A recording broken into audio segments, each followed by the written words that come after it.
Hi friends, நம்ம இன்றைக்கி பார்க்க போகிறது ஓனிடா இன்வெர்டர் ஏசி தான். அதாவது என்ன கம்ப்ளைண்ட்டு தான் F1 எரர்னு வந்து கொடுத்துருக்காங்க. அதனால் இன்டோர் அவுட்டோர் சென்சார் இது மட்டும் கொடுத்துருக்காங்க. நம்ம கிட்டே மோட்ரு கம்ப்ரஸர்லாம் இருக்குது, அதை வச்சு செக் பண்ணி கொடுத்துடலாம். அதாவது அவங்க F1 எரர் சொல்லியிருக்காங்க. ஃபஸ்ட் நம்ம கன்ஃபார்ம் பண்ணிக்கலாம். இப்போ பார்த்தீங்கன்னா இன்டோர் அவுட்டோர் கனெக்ட் பண்ணிட்டு ஆன் பண்ணியிருக்கேன். இன்னும் எரர் எதுவும் வரல. டெம்பரேச்சர் 24 தான் செட்டே இருக்குது. ஸோ நம்மளுக்கு என்ன எரர் வந்து ஃபஸ்ட்டு கன்ஃபார்ம் பண்ணிக்கலாம். அதுக்கப்புறமா என்னான்ட்டு ரீஒர்க் பண்ணி அகைன் இவருக்கு கொடுத்து அனுப்பிச்சலாம். ஏன்னா இவர் நம்ம ஒசூர்லேருந்து கொடுத்து அனுப்பிச்சிருக்காங்க. ஸோ நம்ம ஃபுல்லாக ரன் பண்ணிவிட்டு நம்ம கொடுத்துலாம். பட் ஆல்ரெடி வந்து அவுட்டோரில் வந்து எரர் வந்து அக்கார் ஆகிடுச்சு.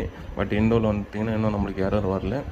ஸோ இண்டோரில் வரும் வெயிட் பண்ணலாம். எரர் என்ன வருதுன்னு பார்த்துட்டு நெக்ஸ்ட் நம்ம ஏன்னா அதுக்கான டிஃபெக்ட் ஆகிருக்குன்னு செக் பண்ணி கொடுத்துடலாம். லாஸ்ட் வரையும் பாருங்கள் போர்ட் ரெடி ஆகுது இல்லையான்ட்டு. ஸோ நம்மளுக்கு ஃபைனலாக F1 கன்ஃபார்ம் ஆகிடுச்சு. ஸோ இதை நம்ம ரெடி பண்ணிவிட்டு கொடுத்து அனுப்பிச்சிடலாம். இப்போ பார்த்தீங்கன்னா டோட்டலாக போர்ட் ரெடி ஆகிடுச்சு. ரெடி ஆகிட்டு பார்த்தீங்கன்னா கம்ப்ரஸர் வச்சு போட்டு கொடுத்துன்னு இருக்கேன். ஏன்னா கம்ப்ரஸரும் ரன் ஆகிடுச்சு. கம்ப்ரஸர் ஃபஸ்ட்டு ஸ்பீட்லேருந்து தேர்ட் ஸ்பீடுக்கு மூவ் ஆகி இருக்குது.